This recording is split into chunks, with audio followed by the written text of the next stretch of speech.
I had someone here that was a designer, and then Mike Amiri was here, and he didn't go up to him to say hello. He's like, that would have been weird. I was like, no, it wouldn't have. This is the opportunity. You got to take your opportunity. So 100%. That's my tip, is take your damn opportunity. Yep. Because there's only going to be so many. I'm Tom Ward, and over the last couple years, I've had the chance to sit down with some of the biggest celebrities and influencers in the world. What I've always found most fascinating is the stories of the businesses that they've built behind the scenes. On this show, you'll get an inside look of what it takes to build a successful business from some of the biggest celebrities, business people, and up-and-coming entrepreneurs in the world. This is The Tom Ward Show. Guys, welcome to The Tom Ward Show, where I interview the biggest entrepreneurs in the world every week, and we get inspiration, motivation, and real tips on how to grow or start your own business. Today, we are at the Surgeon Studios with Dominic Ciambrone. That's right. I just got a tour of this place, and I love sneakers. I mean, since I was a kid. This place is like you said, Willy Wonka for sneakerheads. It's Willy Wonka for sneakers, for art and fashion. It's not even just the shoes or the sneakers. There's so much more depth to it, and you're only going to see it when you're actually here. Yeah. You know, you can only see so much from the internet or from photos and videos, but when you actually feel it, it's different. 100%. Yeah. Could you ever have imagined something like this when you're in the Bay, scribbling on sneakers when you're a kid? I mean, yeah, I did imagine it. Did you really? I manifested it. I had mentors in the sense that I looked up to, that I saw do things. You know, I got to see Rob Dyrdek's Fantasy Factory. I got to see things that were actually happening that helped create that belief in myself that like I was able to create that based on my art or my work. You know, I think as a kid and as a young entrepreneur, you don't truly know what that looks like. You have the dream, you have the vision, but the older I got and the more I've done and I've put those dreams into reality, when I have questions asked to me like that, then it's like, yes, I did imagine that. You know what I mean? Not to this level of detail or how exactly, but yeah, I definitely imagined it. You thought big. Yeah. And Rob Dyrdek, I've always wanted to interview him. He's a great entrepreneur, if people don't know that too. How did you get access to him when you were a kid? No, I mean, that's just from MTV. Oh, wow. That's just from watching TV. Oh, I got you. Okay. You know what I mean? But, you know, I had a mentor that I looked up to, like Guy Fieri was from Santa Rosa. Okay. So as a kid, I grew up in Santa Rosa, California, small rural town, and there wasn't much coming out of there. And I was very, you know, you only see so much, and I think the world's so big that if you don't see it on TV or now social, now I get to actually travel. But for me, I saw this chef that came out of a small town that was on TV, and for me, it's just like, yo, that's dope. These guys doing something bigger than, you know, just staying in this town. So I got to at least see that, you know, in a different, you know, my field was art and fashion and whatever you want to call it, but I got to see someone out of my town, and that gave me inspiration to be like, man, if someone else can do it, I can do it too. Dude, 100%. And I think that's the same reason there's so many actors and actresses and movie people from LA. Isn't because they're more talented than the person in Florida, but it could be a career and they see it. You know, their friend's dad's a producer, or this one's an editor, or this one works on this kid's TV show. And it's like, oh, wait, that's like tangible. Yeah, I mean, and LA, there's so much going on here. So LA is its own world, and if you're here, there's so much more opportunity. And when you see that, actually see physical opportunity, then you know that there's a path to it. Is that why the academy is so important to you, like giving back and showing people that, hey, look, you can do this too, and this can be a career. You know, it may not be to this extent, right? But there's a ton of hustles in the sneaker game or the design game that you can do. Yeah, so growing up, I did not like school. I didn't like learning out of a textbook. I didn't like being talked at. I needed to be creative and make things with my hands. So it was always a dream. And I had a Western boot, cowboy boot maker from Sebastopol, California. That was a mentor of mine. I didn't learn how to make boots from him, but I just got to see how passionate he was about making these $3,000 boots, which I was like, man, that's so expensive at the time. And he spent so much time on it. But me and him, I was 18, 19, 20, and we both talked about creating a maker's school and a trade school where you can actually use your hands. And years later, I moved to LA. I did my first class in Brooklyn, and It's to give people the access, because it took me 15 plus years to figure out how to make a shoe, how to make a sneaker, and how to make it the best quality ever. And what I've learned is, there's no one way to make a shoe. There's tons of different ways, and everyone has their own methods. But now I have created my method, and I want to just give the tools and opportunity for someone to make a shoe for themselves, make a shoe for their family member, or to create a business. For me, my business isn't custom shoes. You're beyond that at this point. So you get to see that behind this world, but I want to give people the access to it. And it's not necessarily for them just to be an entrepreneur or create it as a business. There's tons of students that do that, but it's also doing something, I call it healthy, selfish for yourself, fulfilling something. Selfish is known as a negative connotation, and not always. You got to take care of yourself. I guess that's selfish, but so I think I just wanted to give people the tools to be able to make shoes. And I mean, you've seen what's happened in the sneaker world. It's insane. It's blown up even more. I couldn't have imagined that, but I just want people to be able to create something for themselves. And my classes have become transformation classes about a lot of the students have something really deep, going through something very deep and dark, or and they're using this to channel that energy. So it's been amazing to see what the schools have evolved into. And I love giving back, and there's a different fulfillment that I get and satisfaction that I'm able to mentor students. That's cool. And I was watching some of the videos on YouTube, and everybody check them out. The YouTube channel is pretty incredible, but I picked the wrong demo for that class. In my head, I'm going, it's like, young dudes, sneakerheads, young, passionate sneaker guys. But like, I saw there was, old men and women in there. We have all types of everybody, all types of students. And I used to always call the students kids, but there's not kids. I mean, we have a 13-year-old. We have the youngest was two 13-year-old boys. We have a 14-year-old boy and his father. Oh, that's cool. I'm pretty sure we had a mother and her son. And then we have CEOs or people that are retired, people that work at different companies. And some of them want to make it a business, and some just want to do something for themselves. So it's a vast, there's a lot of different people in these groups of classes. So go back to the boot guy. Yeah. I never heard that story Yeah. before, but did you seek him out? And were you like, so at that point of your career, would you say you were 18? Yeah. You were designing shoes for a while. You kind of came along from scribbling to designing to sewing and learned all that stuff. Did you seek him out like, I want to find like a master craftsman in this field? Maybe not the exact thing, but he's making boots, but a shoemaker where I can learn from him? It's funny how that happened. So let me go back to my story a little bit. When I was 15, I painted my first pair of shoes, and then I wanted to learn how to sew. I started gluing materials on shoes. I actually sewed my prom tux in high school. How'd it look? With help. I didn't do it myself. I had proper help, Okay. like my brother's girlfriend's mom at the time. And I was just always into making and creating. And then actually the sewing machine, my first sewing machine is up there that my grandmother bought me. But then I moved to North Carolina. I moved to Charlotte when I was 18. And I was still painting shoes. I was going into the malls, just looking how people were out there were already airbrushing shoes and painting shoes. No, just pause on that real quick. Were you making money at that time? And if so, like... No, I wasn't making money. You were just buying sneakers and experimenting? Yeah. Okay. I mean, I had friends always asking me to do it, but... Would you do it? Yeah, I would do it for them, but I didn't know how to charge someone, especially as an artist. I was like... And, I didn't think my work was good enough, so I was like, I don't want to charge yet.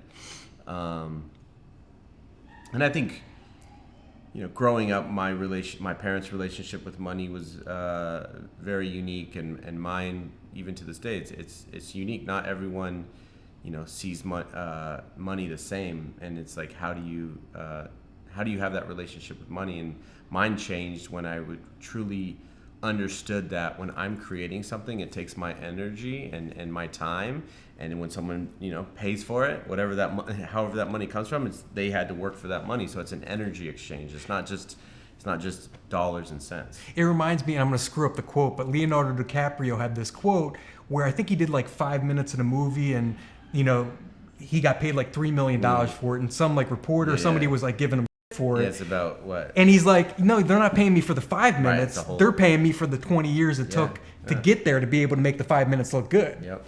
Is that kind of what you're saying too? I mean, yeah, to this day, yeah, for sure. Like, I've been working on this my whole life, so you're not just paying for this product. You pay for a piece of meat. Yeah. You know what I mean? So it's the same thing. Yeah. Is that how you look at your sneakers, like an extension of yourself? Yes. I mean, you're a true artist. Yes. It just happens to be sneakers and now other things. A sneaker, and I want people to wear the sneakers. So I sought after making something that could last forever or could last a long time. And so going back, moving back to Northern California from Charlotte, that's when I started was like, I need to figure out, I need to learn about shoe repair. I need to learn about all this stuff. And I was working at a gym at the time, and everyone knew me, or the people I worked with, as like the shoe guy. Like, I painted shoes and all this. So everyone knew about me because I always talked about it.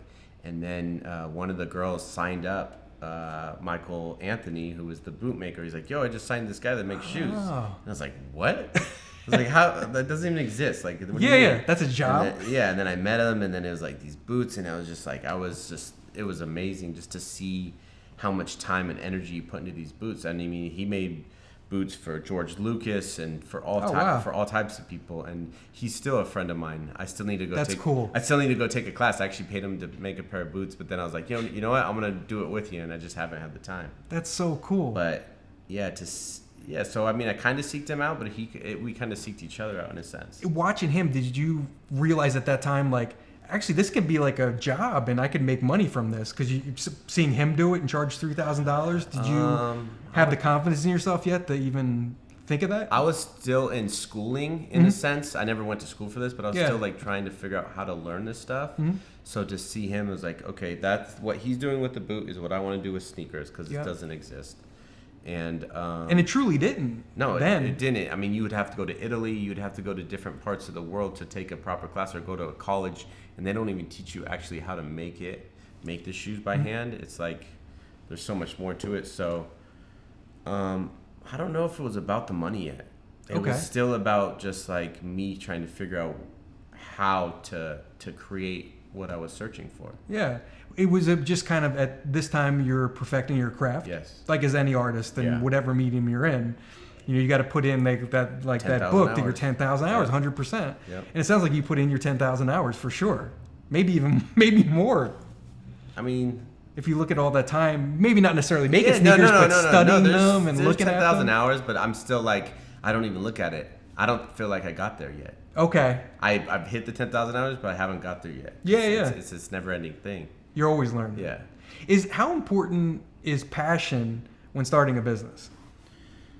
I just read a quote about what you do isn't your passion. You have the passion that you bring to it, right? So it's like, how important is it to starting a business? You should let the passion inside of you drive whatever business you choose, or a job, right? Like, I used to work at a gym, and I was passionate about doing the best job I could, right? Yeah. From whatever it is, like washing the towels and making sure they're folded properly, and I was always on it. It's like, you bring the passion to anything you do, and to starting your business, if you look only at the numbers, you're only going to get so far, right? You can't let just the numbers drive everything. You need to have that energy, and there's going to be times where you're not making money. I mean, I wasn't making money for a very long time, and people don't understand that. So you had a regular job all this time as you were learning this, and I think that's the importance of side hustles. Yeah. Because a lot of these things may never make money, right? Maybe it turns out to be a hobby, maybe it's just a learning experience, but you don't have to quit your job or quit school to be able to do this. Right. You can gradually 100%. learn over time. I was working at a gym, then I started selling supplements, and then I was selling stuff on eBay, and then I was working, I wanted a better job, and this is while I was doing this stuff as well. Yeah. So like, finding a better paid job, then understanding that job sucked, so I needed to just do something enough to pay some bills and then do what I really was passionate about. Well, it's funny. It reminds me of, thank you for sharing that Instagram story yesterday where it said, Yep. people have questions for you. And number one by far wasn't even a question, it was a statement. It goes, please don't do the interview like every other interview does it with him. Like, don't cover the same things over and over again. No, it's true because I've done the same interview over and over, even from the same places. So how we doing so far? No, this is we doing okay? Yeah, guys. I hope doing good. We're doing okay. Yeah. Comment below. We'll dive deeper too. So, Well, the one thing I wanted to cover though is something you have talked about, and this is the only thing that everyone else talks about. You had a quote about, freshman year of high school, I think it was. Your cousin let you borrow a pair of Jordans, and they're right behind me. Oh wow, Yep. man! The original '85 Jordan. Yeah, I'm very familiar. Yep. And you talked about kind of the confidence it gave you, and I completely related to that. Yeah. Because I think as a kid, you don't have a lot of cash, right? You can't drive, so you can't have a fancy car. Right. You can't have an expensive watch. Right. Sneakers are the status symbol, or at least when I was a kid. No, they still. I mean, they're still? even more to this day because probably. now they're more expensive, but they're still less than a car. Because, the car. Well, you have some that are worth more than a car. Well, that's true, but the standard shoe is, it's still the same thing. It's a status symbol, but it's a low. It's easier entry point. You know what I mean? Like now, there's 13-year-old kids that are buying shoes and reselling them, and making it's a whole business now. Real too. money, yeah. There's the shoes for fashion and wearing them. Then there's the reselling part. Now my part's like the altering and the customization and taking it even further. Yeah. So you see worlds open up within the sneakers. So for me as a kid wearing these shoes for the first time, it gave me a voice without truly having to speak. It was hard for me to connect with people. Growing up, I was just very quiet and shy and quiet, and I didn't really know how to connect with people. So having these shoes, it created a connection without me having to speak. So I just knew I needed cool shoes. Yeah. Right? And I happened to wear the coolest shoes in the world at the time, which I didn't truly know what they were. Luckily, I had an older cousin that was she played semi-pro softball, and she was into sports. Mm-hmm. So I got to wear her shoes, and it just created so much noise walking down the halls of a high school. 100%. As a freshman year, I had an older brother that was cool with a bunch of people because he was a jock as well. But when you go into freshman year of high school, you're scared. You're like, well, I don't know what's going on. Where do I fit in? Yeah, where do I fit in? So it was like, man, it was the shoes, and then once you can't wear the same shoe twice, you don't get that same feeling anymore. So I was like, okay, well, then I started collecting Jordans, and then all my friends had the same shoes, and I was like, okay, well, that feeling's gone because we all have the same shoes. So that's when I airbrushed a pair of shoes, and it was the same feeling. I went to school, and people said, where'd you get those? And I said, I made them. And then they were like, and then it was the same feeling. It was like, oh, I can actually I can recreate this feeling myself. The paint fell off. It was the wrong paint. And then it switched from like just the art to like, okay, how do I make the quality last forever? Isn't it cool that you literally came full circle? Now you get to provide that experience for other people, because other people get one of your shoes, and it doesn't matter if they're 50 years old or they're 18. When they wear those, you're going to get an immediate reation. Yeah. And it feels good. I haven't even thought about that, actually. See, I'm good. But yeah, you are. I do believe I'm at service to humans. Yeah. Whether it's from the teaching of the classes or creating and it's more than a product. I create something that creates emotion, evokes emotion. So if you're wearing these shoes, you create a similar feeling, if not better than, that feeling I had. So yeah, it's cool to see that full circle. Yeah. And so you're doing this, you're moving around, and you're kind of learning your craft. When do you start charging? I mean, you got to start making money at this at some point. I think I got my first. I think I started charging some of because I'm from Northern California. So then we started going to all the parties in San Francisco. So then we became friends with the DJs. Oh, nice. So then I started charging the promoters or the DJs, or even. I remember getting my first check. I made a pair of shoes for a mentor of mine that had his own shoe brand in LA called Android Home, and he wanted me to do shoes for Will.I.am for the VMAs. And I'm still up in my garage trying to figure out what the fuck I'm doing. You go from that to making shoes for Will.I.am? Yeah. Oh yeah. Yeah, we just I was always good at network. Well, this is the thing. It wasn't even just Will.I.am. what happened was he asked me to make shoes for Will.I.am for the VMAs.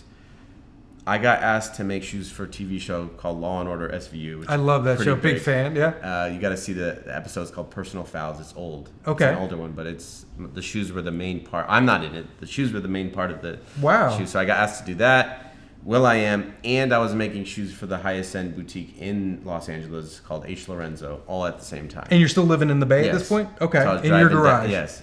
I'm driving down, bringing like the shoes, and this all happened at once, and they all came from different things.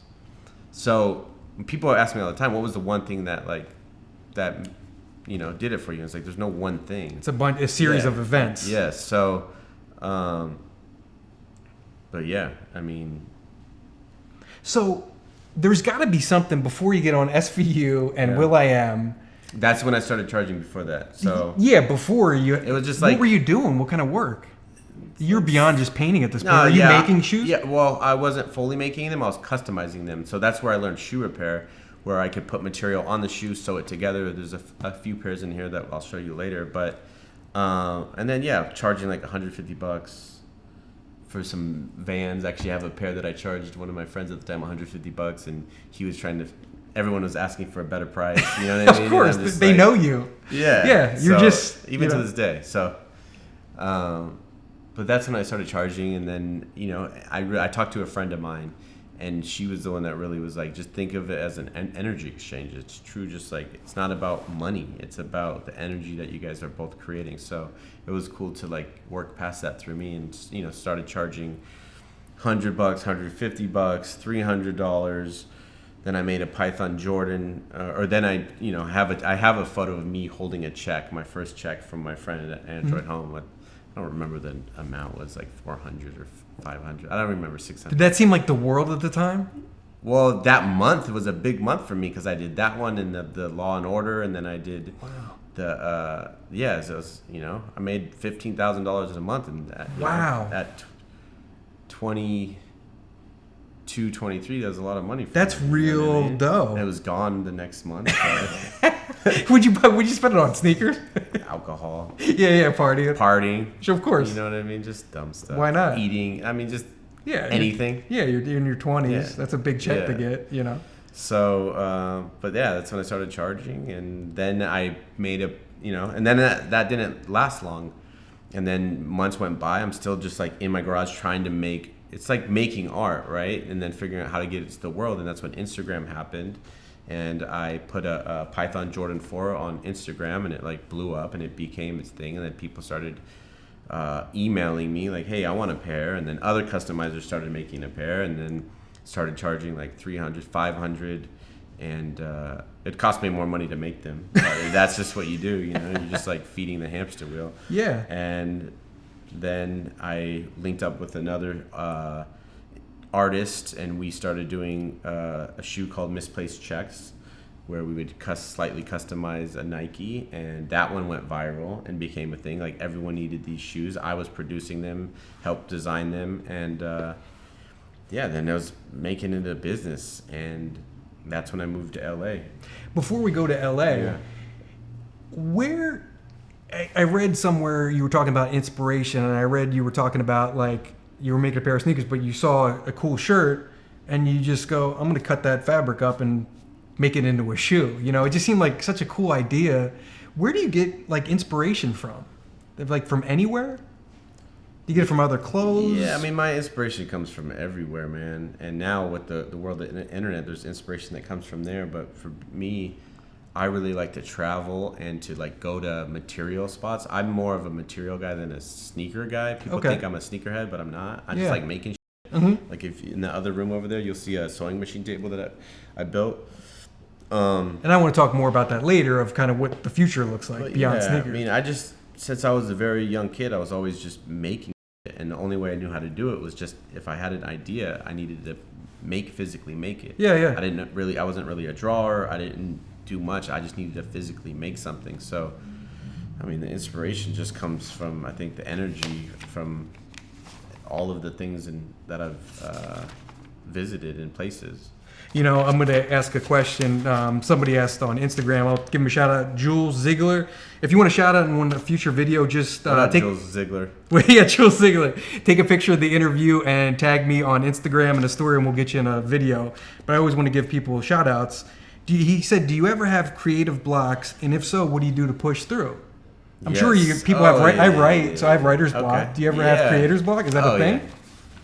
When you get bombarded with the stresses of life that I've learned that truly aren't that stressful, but we create those stresses. So what do I do to get past it? Yeah. Surround myself with good energy.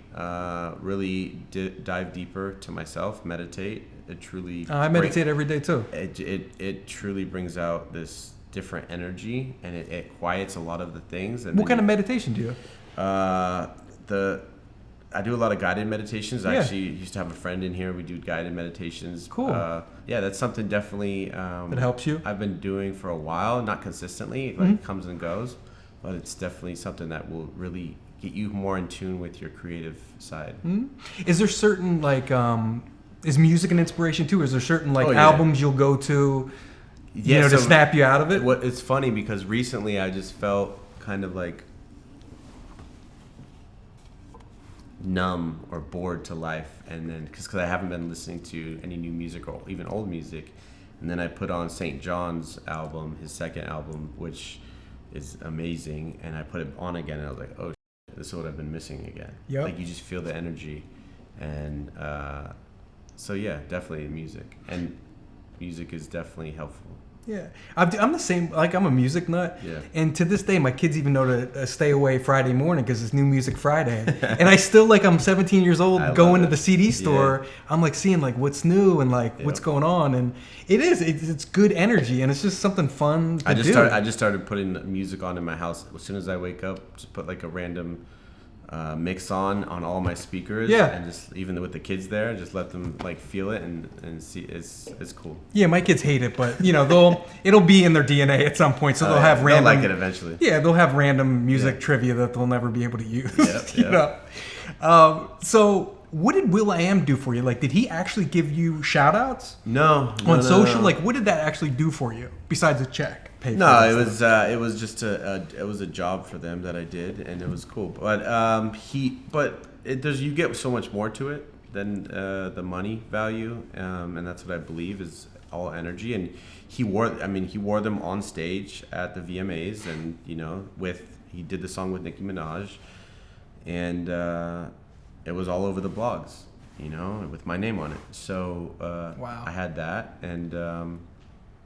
and then right after that is 6 months later, I met Justin Bieber's stylist because of that situation. Oh, wow. And you said, series of events. Yeah, it's not one thing that blew you up. So then I met Justin Bieber's stylist, and I started making all of his tour stuff when he was booming as a kid. I have the gold ones over there were actually his pair that they sent back the for me to wings. have. I saw those, yeah. And didn't build this. Didn't put jet fuel into the business. Yeah. What put that jet fuel was me creating a Python Jordan 4, which I actually have the original one up here too. That was the one that really took off. There was that one, and then that's the one you hit on Instagram? Yeah. Okay. Yeah. And then that one, and then the misplaced checks, and then I was doing, I was getting orders for custom one-offs. Then I was getting, if I made a shoe, they're I want those, and then it just kept growing. So social media, so Insta is kind of what really fueled the fire for you. Instagram for sure. It created, and I didn't know what it was. It was new back then, right? I don't even what. It was new then. Yeah, it was new, but no one really knew what it was. It was just we post photos on this app. Yep. And your friends follow you or whatever. Mm-hmm. And it wasn't a business yet. There weren't influencers. Oh, no. It wasn't a career. There was nothing like that. But it was a way for you to get your art into the world faster, pretty much. Mm-hmm. So yeah, posting that first one. I have some of the early photos before that was just I don't even remember me doing some dumb shit, or just a dumb photo. But it's thanks to Instagram, and it's opened up a lot of businesses for people and opportunities. So, I'm grateful for them, and I have a great relationship with them. Oh, wow. So it was cool just to I posted that shoe, and then I think less than a year later I moved to LA and hustled to figure out what I was doing still, like trying to figure it out, and it took like 3 years to kind of get grounded here. And then We'll pause there for real quick. You mentioned a word I love, hustle. Yeah. When you were talking earlier that we were in the Bay and you got in with the DJs because the DJ kind of control the parties, and there's people at the parties, potential customers at the parties, right? No one taught you how to do that. No. And every successful entrepreneur I've talked to just has that. Now, do you think that could be taught, or do you think that's something you're born with? I don't think. I think it could be taught. I think everything so? could be taught, but not everything could be retained. Like, you can teach something to someone, but if they can't understand it, then that's on them. You can teach anything. It wasn't. It wasn't taught to you. Networking wasn't taught to me. No. The hustle was taught to me through my dad and my mom. They hustled hard. All I saw them do was work. They opened a restaurant when I was my freshman year of high school. Tough business. That's a very tough business. And I had Most fail. And I had to spend a lot of time in that restaurant too, but I got to see how hard my dad worked and how hard my mother worked. And, at that time, I didn't think of them as entrepreneurs. I just thought of them as like my parents who had a restaurant or, owned a restaurant that I was entitled to. Yeah. But like looking back at it now, it's like, damn, because of just seeing how hard they worked, they created a dream into reality. And it was more than just like a restaurant from the food. It was like we had this skylight in there that was like this beautiful cloud paint. And there was just so much art in there looking back at it. My dad is very artistic. So, I mean, the hustle definitely came from my parents. The networking, not so much. That just was inside of me for, I don't know how or why, but it is. I like talking to people, and I like if people say "F you" or "get out of here," and it makes me want to do it more. It's funny. I'm the same way. Yeah. But most people, when they hear, I was in sales like in my previous career, so no doesn't bother me. No. But a lot of people, I think most people, when they hear no, a lot of them just shut down. They're done. That's it. One no, game over. The first shoe repair guy I searched out, I said, "Hey, I want to learn about your machines," and he was like, "F you, get out of here." And I was just like 18 years old. I was like so confused. I was angry. Yeah. And then I left. And then when I was leaving, he was like, "No, don't leave." And I was just like, "Get the fuck." I was like, "Whatever." And went to another shoe repair guy. Like, I liked that no. It fueled me. Mm-hmm. I mean, there's still things that I'm affected by when you hear no. You're like, of course. You don't like, that's just You're natural. human. Yeah, exactly. Yeah. But it definitely fuels something. It's funny. I was just watching, there's a new Mike Tyson doc on Hulu. And the first episode I was watching this morning when I got up. And I grew up with Mike Tyson. Like, he was my guy. Yeah. And they were showing, like, his kind of origin story. He was just in my shoes. Shut up. Yeah, they're shooting him for a cover of a magazine that I work with. So it was cool. He was just in my shoes. Wow. Yeah. Everybody's been in your shoes. But they were showing his kind of origin story. And he's like 13. He's in and out of juvenile halls, homes, everything. And he's in, like, I don't know, bad kids jail, I guess. I don't know what you would call it. Yeah. And he wanted to get into boxing. And he walked in the ring, and this little white trainer beat the hell out of him. So then he went up to him the next day and said, "You got to teach me how to box." And he said no. And he said no to him every time he asked. And then finally he broke down and goes, "Okay, you got to put in some work. Get good grades. Pass. Get your credits in this, and then I'll teach you." And then he went out and hustled and did it. Yeah. But you just made me think of him. So he heard no 100 times, and like he was passionate and wanted to do it. So he just kind of did what it took. Yeah, and when I think about those stories too, the one that comes to mind the most is Diddy. Diddy was knocking on the door in New York City. I couldn't tell you who or what, but he over and over kept asking, and eventually, like, they let him in, and he was an intern, and then he worked. Look at him now, like, billionaire. People don't understand, like, you start from the bottom, truly, and you're gonna get a lot of no's. You can't shut down, and that's what I've learned about what success or what just about you can't give up. And giving up is true failure, but it's okay to fail in the sense that, like, it doesn't always have to be perfect, it doesn't always need to be right, but you always got to move forward. So you've done a great job networking, like you were just talking about, and I love talking to people. I mean, look what I do. I like talking with people. It's a nice job. It's a nice job. You just get to talk all day. But I think I see people network. Like I'm really genuinely interested in somebody. Like I'm genuinely interested in you, and like somehow, like I'm lucky to be able to actually sit down with you. I'm like, I'm just a regular guy. This is pretty crazy. But yeah, but you created that moment. You know what I mean? You created put your passion into something, and it created that moment for you. So technically, you made that happen. Yeah, it's true. People just see this and like, oh wow, he's got this bald guy's got it made. It's like, dude, I had a sales job for corporate job for 10 years that I hated. Yeah. That my stomach would get upset every morning. And part of that hate fueled you to do this even more. So 5 years, I'm doing it on the side and losing money, and everyone's making fun of me, telling me I'm crazy. Oh, when I first started thinking the idea of making shoes, my friend was like, had a $20 hour job, which was amazing, and he's like, you could do this, and I was like, why would I want to do that? He's like, why would you want to do that? And now he like looks at me, he's like, oh, okay, you know, your plan worked out. Yeah, so same as you, you know. It's so funny. It's not about the money at first. No, you know, it's about creating something that fuels you. That you know, I mean, I knew the money would come. But where do you get that confidence from? Who knows?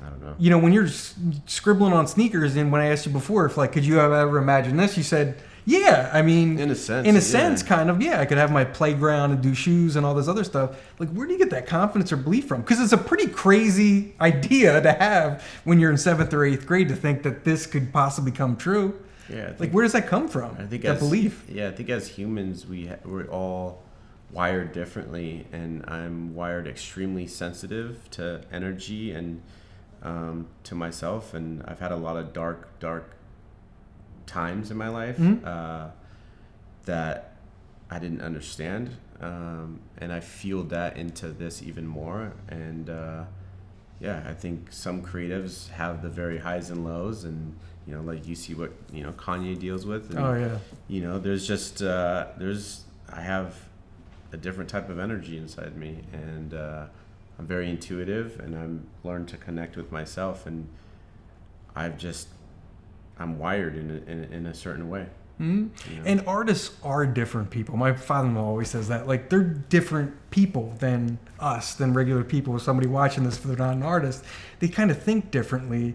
And you're right. I look at them, and a lot of them have those big, peaks and valleys, and who knows where that's coming from. But when you look at a guy like Kanye, because we talked about Bieber and Will.I.am, and people are watching going, dude, you're supposed to do it different than everybody else. You didn't listen to us. But I am gonna, because does he inspire you because he started as an artist, or started as a producer, then an artist, but then he evolved into an entrepreneur and designer, a true designer of all kinds of stuff. Started with sneakers, kind of branched out. Where do you see your future going? I mean, you're beyond sneakers now. Like, where do you want to take it? No, I think to answer that question, a lot of what we see is controlled by the media, so we're only seeing one side. So you see crazy Kanye, because that gets headlines. You see crazy Kanye, and then you see the negative. So for a while, I didn't enjoy anything he did, and then I watched his documentary they did, and it brought me back to like who Kanye, where he came from, and who he is, and I'm like, oh, so it brought me back to be like, damn, he's definitely very inspiring to see where he came from. I mean, and to see it from even him just making the beats from. Yeah. If you guys have some time on your hands, that documentary is great. Yeah, and you can YouTube. I need to watch it again. There's clips on YouTube like him in the studio with Jay-Z. And and Pharrell is the best. Him and Pharrell's the best one, and him and Timbaland, they're great. But yeah, he's definitely the most inspiring. He's your guy. I mean, I don't love all of his work, but I love him for being in touch with himself and not letting the world say no to him, and him, and being intuitive to himself. So he's definitely very inspiring. The one guy I always looked up to was Pharrell Williams. Just first of all, he still looks like he's 20. I don't know how he's defying age. He's a vampire. He really is. But his style, sense, his music was different. He was a skater from Virginia, so I'm a poser from Northern California. But like, to hear his music and to see how he looked at things, it was always inspiring. And then eventually I made shoes for him, which was amazing. Wow, what'd you make? Pink Gator Timberlands. I have a pair. I made a pair for myself. I had to. Wow. So only him and I have them. But it was just cool for him to for me to be able to do that. And he's a good designer in his own right too, with Billionaires Boys Club and his Adidas collabs. Yeah, They're sick. He's very in touch with. I mean, he's also someone that's, went from just music to open it up. I mean, he has a men's skincare line. Oh, does he really? Yeah, maybe that's why he's. That's so on takes care of brand. himself. But yeah, he has many different things, and for me, I get to see these guys as like Kanye and him, and just any of them, and Jay-Z, and what they've done from the business side. Oh my and God. a lot of these guys, how they turned, because you see it go the other way. You see a lot of these music artists, and that's it. They have one hits, or they lose all their money. yeah, it's just about the money and fame, and they don't like this. There's business to it, and for me, I've been always an entrepreneur mindset, but with more of an artist focus. Mm-hmm. And then I brought on a business partner 5 years ago that truly helped me, turn things up a notch to look at it as a business as well, and how to make something sustainable. Because sometimes as an artist, you're just like, you're creating, to the next thing instead of like, now I have the foundation where I can go create a Bentley. I can go design a house. I can design a restaurant. I have the freedom and flexibility to do that now, and that's what I'm doing. Talk about that, like bringing a business partner around, because you remind me of something you said earlier, like, I didn't even know what to charge for this, right? And that's why artists have dealers, because they're not necessarily, it's awkward to ask for your true worth from your buddy. Like, it's nice to have a filter for sure. There kind of needs to be a gatekeeper sometimes. And I was always doing my own deals, where I'm always negotiating less. And of course. At the time, I had a lot of things that, but now I need and want more. Yeah. Because I know my worth, and I know there's no dollar amount that you can give me that's going to be worth what I've created. There's going to be a middle ground that we agree upon to mutually benefit one another. Yeah. But there's no dollar amount that's going to like change my life in a way that I'll be okay with, like selling myself. If that makes sense. No, it does. Talk about the business of being a creative. Like, did you struggle early on? Because a lot of creatives or business people don't have the other skill set. Yeah. Either they're way out there creative or they're way business minded but can't design anything. Very few people have both. Yeah. I mean, it's funny you said that.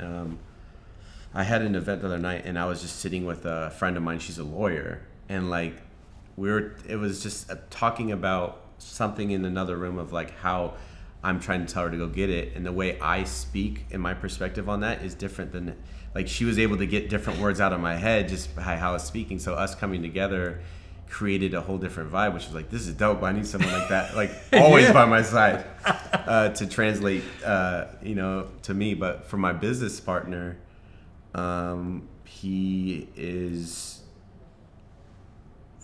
an artist in his own right, specifically to the business, because there's art in that. 100%. And, I founded this. I've been doing this since I was a kid. And, he's able to see some simple things that, as an artist, I wasn't able to see. I'm always on to like this next thing, to simplify some things, perfect some things, create consistency and a foundation, and now operations to make it sustainable. So as an artist, I can thrive. Yeah. Right. So where I thrive is in calmness. Well, I mean, I thrive in chaos too. Yeah. But I thrive in the calmness, and now being able to look at it differently, where I'm like, okay, yeah, I can create a restaurant or whatever it is. Because you have that solid base. Yeah, so when we come together, it's like, I'm the creative and he's operations. That role is that's I couldn't imagine taking that role on. For what I mean. That's not your skill set. Yeah, but it's not what you want to do. Even for those person, it might be their skill set, but that doesn't necessarily mean like it's easy either. You know what I mean? That's a lot of work. 100. Maintain personalities. Employees. It's a lot of headaches. It's a lot. It's a lot. So I'm grateful to have him as my partner and to see what previous businesses he's created, and the one thing that connected me and him was one of his businesses in Orange County was the #1 place to work at. Oh, nice. You know what I mean? So it was always important for me to anyone that worked for me enjoyed their job. Mm-hmm. You know, because growing up I didn't enjoy any jobs. To find out that just, I think that's just, you know, sometimes that's just the way it is. As humans, there's parts where we're always going to complain about something. Of course. You know, unless we continue to work on ourselves and learn that, you know, you can switch your perspective and switch that mind story in your head. I think there's a lesson I always try to get tips, you know, for young aspiring entrepreneurs, you know, who are watching this, and we're almost out of time. So is there a lesson in there for the young creative about business and about selecting a partner? Selecting a partner, it's selecting anyone. It's choosing anyone in your life. It's like, how does it feel? And you need to have a personal relationship. You know, it can't just be about the business. There has to be some personal relationship for me. You know, if it was just a business transaction, there wouldn't be energy there. So there's more to it than that. So choose someone that you feel comfortable with. I met quite a few potential partners. I'm sure. You know, and it's you know, you choosing yourself and making sure you guys feel good, and it's not about that dollar amount, right? It's about what energy you can create together, and you know how you can build together.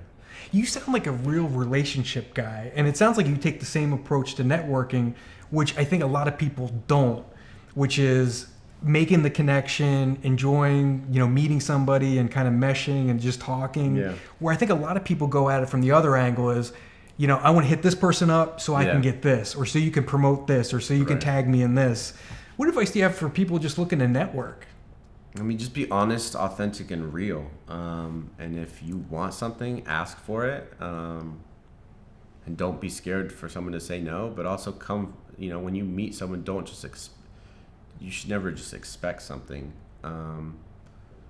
Value someone else's time and what they've built, and be respectful to them, and be respectful to yourself. But don't be scared to introduce yourself. I had someone here that was a designer, and then Mike Amiri was here, and he didn't go up to him to say hello. He's like, that would have been weird. I was like, no, it wouldn't have. This is the opportunity. You got to take your opportunity. So 100%. That's my tip, is take your damn opportunity. Yep. Because there's only going to be so many. He might have said, you get out of here. But yeah. You don't know if you don't know. So Yep. you gotta just check it out. So. I was at a coffee shop in Malibu. We went to the beach one day, me and my wife, and I stopped to get, or she had to go to the bathroom. She was pregnant at the time. So there's this bookstore we stop at. And I walk in, Rick Rubin is right in front of me. Now I'm a fucking music nut. And if you don't know who Rick Rubin is, shame on you, right? But I saw him and I just went, Rick.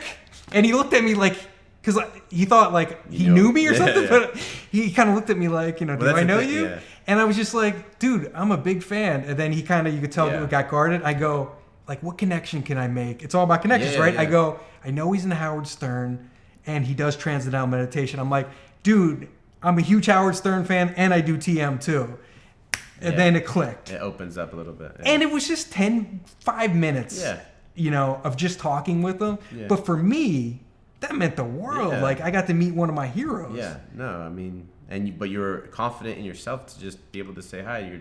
I'm sure thoughts went through your head. Of course. And you're like, okay, should I say it? Should I bother him? Am I annoying? But it's like, you know, it's an opportunity, and you know, you got to think about it this way too. There's so many celebrities that get hit up all the time, and a lot of them become angry because of it, because they get disrespected so much time. So it depends on how you go about it and your energy and how you can put connections together like that. So, it really is all about energy. And I think you said that word a dozen times during this interview, but it really is about energy at the end of the day, whether it's a business transaction or just a relationship with somebody. It really is that transfer, don't you think? Yeah, no, it is a transfer. And then what you got to know is any of the stresses that we deal with, and you hold on to those and you're in a conversation, people can feel that. They can see how you look, they can feel it.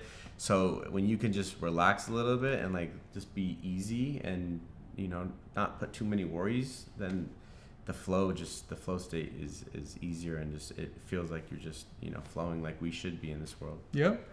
What final advice do you have for aspiring entrepreneurs out there? Final advice would be it would just be learn as much as you can, however you want. Now there's endless learning through the internet that I didn't have at the time. Mm-hmm. Just learn as much, soak up as much in, and don't be so hard on yourself. That's what's affecting humanity, is that we're so hard on ourselves. And what I've been working on a lot is self-love. I wasn't taught self-love, and now I get to teach my kids about self-love and healthy selfish. And like, if you're not good, no one else will be good. So there's going to be times where you need to make sacrifices to get where you want to go, where like you said, having a job that you hate or whatnot, but put in that time and that energy to get something out of it, but also be kind to yourself while doing so. 100%. I've ended up in the mental hospital multiple times. It's wild. So have I. Yeah. Okay. Yeah. 2 suicide attempts. I don't usually talk about that, Yeah, but wow. yeah, bipolar 2. Finally, after years, they diagnosed me as. Okay. You've had issues with mental health too, Yeah, right? yeah. I was diagnosed bipolar at 24. I don't believe it was that. There was so many other things happening as well. Yeah. But yeah, there's just no fun. It's also, but a lot of it's because it's that self-talk. So when you can learn to positive affirmations and have that self-love and self-talk, just like you would talk to your kids. If you talk the same way to yourself as your kids, like, your world would be different. But I don't think we're taught that.